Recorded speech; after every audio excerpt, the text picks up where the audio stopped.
الله الرحمن الرحيم. السلام عليكم ورحمة الله وبركاته.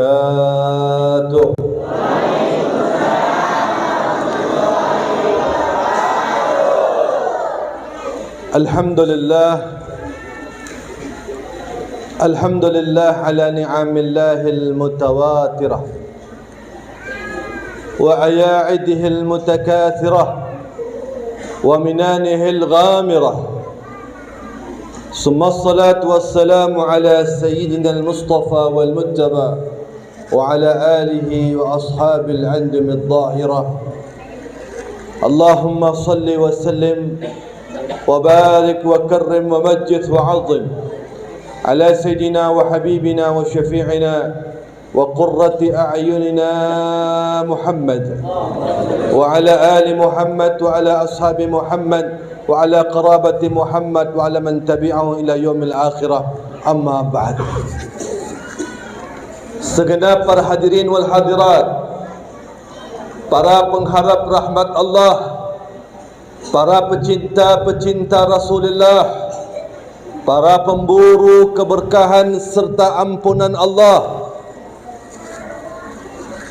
hadir bersama kita para habaib, para alim ulama, para tuan-tuan guru, para pendidik pesantren, para guru-guru ngaji, para asatizah dan para ustazah, yang mana keberadaan mereka di saat ini di majlis yang mulia ini insya-Allah menambahkan keberkahan untuk kita dan di kampung ini.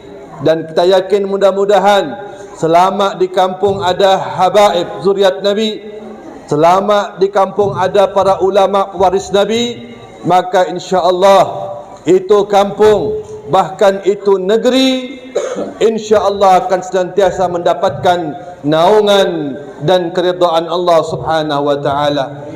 Bahkan ketika antum hadir tadi, ya, kemudian bersalam-salaman mengharapkan keberkahan, maka teringat dengan sebuah hadis Nabi Muhammad sallallahu alaihi wasallam, man safahani wa safaha man yusafihuni dakhala al-jannah, atau kama qala Nabi sallallahu alaihi wasallam. Rasulullah mengatakan, barang siapa yang bersalaman dengan aku, atau barang siapa yang bersalaman dengan orang yang pernah bersalaman dengan aku, maka dia akan masuk surga Allah Subhanahu wa taala. Maka pemahaman mentakwil hadis ini tidak ada satupun secara sanad musafahah, bersalaman, kecuali orang yang dekat dengan Nabi Muhammad sallallahu alaihi wasallam. Yang pertama adalah anak keturunan beliau, yaitu Sayyidah Fatimah Az-Zahra, kemudian menantu beliau Sayyidina Ali bin Abi Talib yang melahirkan Sayyidina Hasan, Sayyidina Husain, Sayyidatina Zainab dan seterusnya. Terus lahir keturunan-keturunan yang berikutnya, sampailah saat ini begitu banyak para habaib zuriat Nabi Muhammad SAW yang insya-Allah ketika kita berebut bersalaman dengan beliau, maka insya-Allah sama kita bersalaman dengan Habibana Muhammad sallallahu alaihi wasallam, dan mudah-mudahan itu penyebab kita untuk masuk surga Allah Subhanahu wa taala. Amin ya rabbal alamin. Yang kedua, siapakah orang yang senantiasa dekat dengan beliau? Yaitu para sahabat, para ulama-ulamanya, para tabi'in-tabi'innya yang kemudian sampailah saat ini melahirkan para alim ulama. Maka barang siapa yang bersalaman dengan para alim ulama, maka sama mereka juga bersalaman dengan aku, dan Nabi jamin itu orang yang bersalaman dengan para ulama, para kiai, para asatizah, insya-Allah juga akan mendapatkan surga Allah Subhanahu wa taala. Maka untuk itulah hadirinul hadirat yang berbahagia, saya ingin sampaikan pada saat ini, jika ada di sini para asatizah, bahkan guru-guru ngaji, bahkan para pendidik agama, pelihara. Apalagi di situ ada habibnya, ada sayyidnya, ada yiknya, dijaga. Kenapa? Rasulullah mengibaratkan, mengilustrasikan itu masalu ahlil baiti, perumpamaan daripada keluargaku itu seperti kapal Nabi Allah Nuh. Barang siapa yang ketika banjir besar naik ke kapal Nabi Allah Nuh, maka mereka lah yang selamat. Man dakhalaha naja. Tapi barang siapa yang mereka enggan, tidak ikut, tidak menjaga, tidak memuliakan daripada keturunan Nabi Muhammad sallallahu alaihi wasallam, maka niscaya mereka pun akan terpuruk hancur. Begitu pula para ulama, yang mana mereka ini adalah orang-orang yang paling dekat dengan Nabi Muhammad. Bahkan Nabi menyatakan al-ulama warasatul anbiya. Ulama itu adalah pewaris Nabi. Pahami ini hadis. Pahami bahwasannya ketika seseorang yang meninggal, seseorang itu meninggal, maka yang berhak mendapatkan warisannya adalah orang yang terdekatnya, anaknya, istrinya, bapaknya, ibunya. Kenapa dia mewarisi orang yang meninggal tersebut? Karena dia adalah orang yang paling dekat. Nabi, para anbiya tidak mewariskan pada umatnya itu harta, tidak mewariskan daripada apapun, kecuali hanya mewariskan ilmu. Dan ternyata orang-orang yang mengambil ilmu adalah orang-orang alim, orang-orang yang mengerti ilmu, digelarlah dengan nama ulama. Ulama inilah orang yang dekat dengan Nabi. Kenapa dikatakan dekat dengan Nabi? Karena mereka adalah orang-orang yang nanti di surga Allah, orang yang akan berdampingan dengan Nabi Muhammad sallallahu alaihi wasallam. Maka barang siapa yang dekat dengan ulama, tidak mustahil maka dia pun akan dekat dengan Nabi Muhammad sallallahu alaihi wasallam. As-Sayyid Al-Profesor Dr. As-Sayyid Muhammad bin Alawi Al-Maliki, beliau itu dalam satu kitabnya mengatakan, man lam yantafi' bil munasabat fahuwa mahrum. Barang siapa yang tidak mengambil manfaat akan suatu momentum, entah itu maulid, entah itu Isra, entah itu Rabiul Awal, entah itu Lailatul Qadar, maka orang yang seperti ini adalah orang yang diharamkan oleh Allah kebaikan untuknya. Jika ada orang yang aku cinta Nabi Muhammad sallallahu alaihi wasallam, ketika datang bulan Rabiul Awal, bulan yang dilahirkan Nabi Muhammad sallallahu alaihi wasallam, dia biasa-biasa saja, tidak ada perubahan, amalnya tidak nampak, amalnya tidak bertambah, salawatnya tidak bertambah, bahagianya tidak bertambah. Jangan-jangan ini orang adalah orang yang mana diharamkan kebaikan untuk dia. Bagaimana dia mengatakan cinta ketika Rabiul Awal datang menghampiri dia, sementara dia semakin jauh, terbuai, hanyut dengan maksiatnya. Ta'sil ilah wa tuzhir hubbahu. Kata ulama, engkau mengatakan cinta dengan Allah, cinta dengan Rasul, tapi nyatanya engkau bermaksiat kepada Allah, menjauh daripada Allah Subhanahu wa taala. Bagaimana itu dibenarkan cintamu? Idza kana hubbuka sadikan la ata'tahu, innal muhibba liman yuhib muti. Kata ulama tersebut, ya, kalau jika seandainya kau punya cinta itu benar, nyata, maka perlu antum pahami, hakikat satu cinta adalah buktinya ketaatan, penghambaan dan tunduk patuh kepada orang yang dicintainya.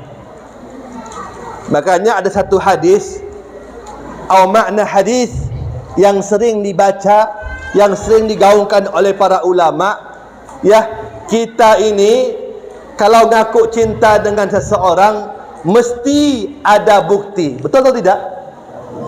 Sampian ngaku cinta dengan istri, buktinya ada, perhatiannya mesti lebih. Cinta dengan anak, perhatiannya mesti lebih.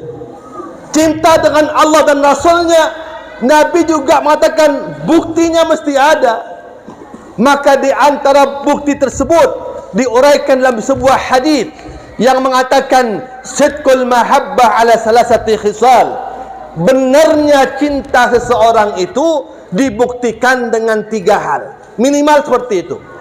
Sampian cinta dengan Allah, cinta dengan Nabi, maka lihat buktinya benar atau tidak, senada atau tidak, ya, satu frekuensi atau tidak.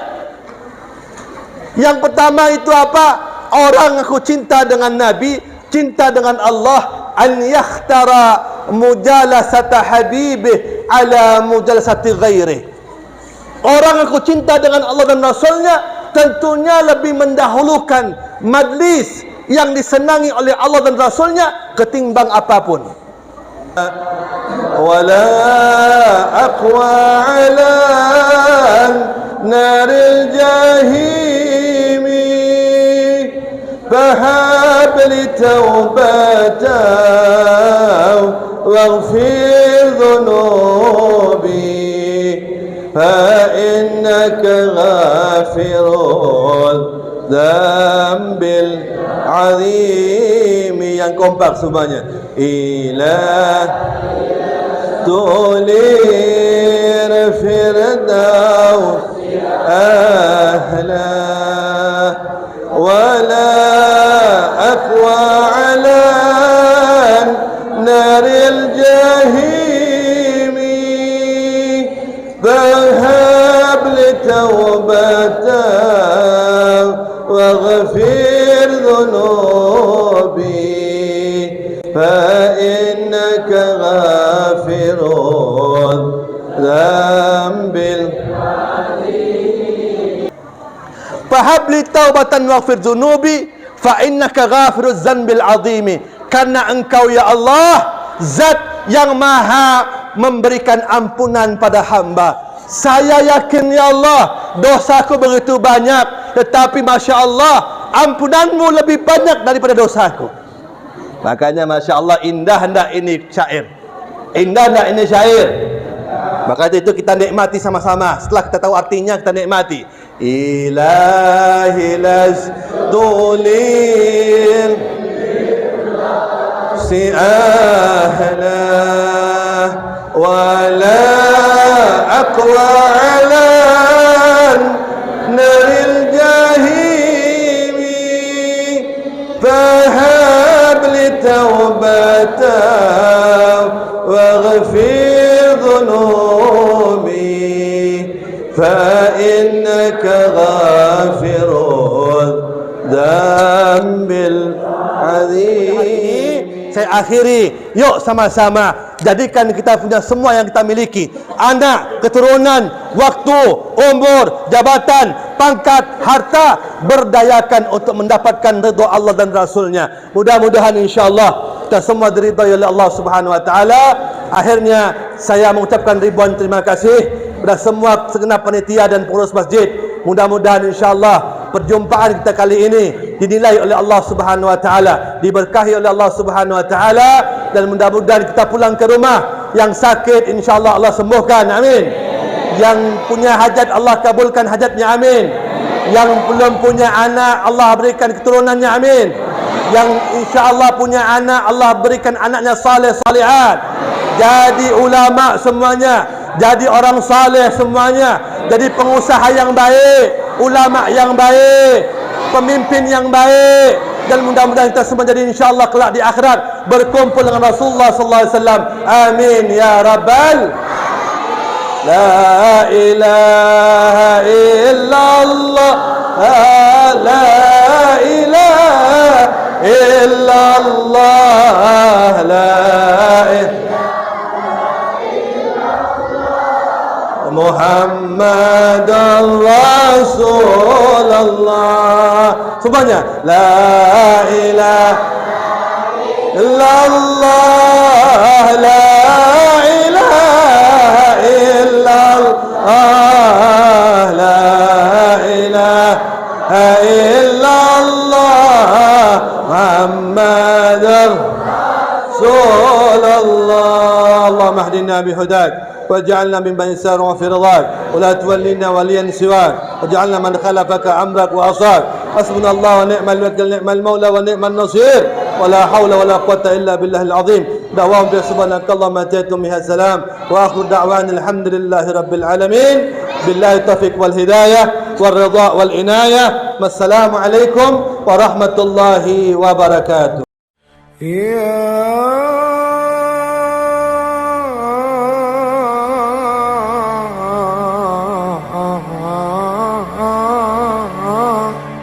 Rasul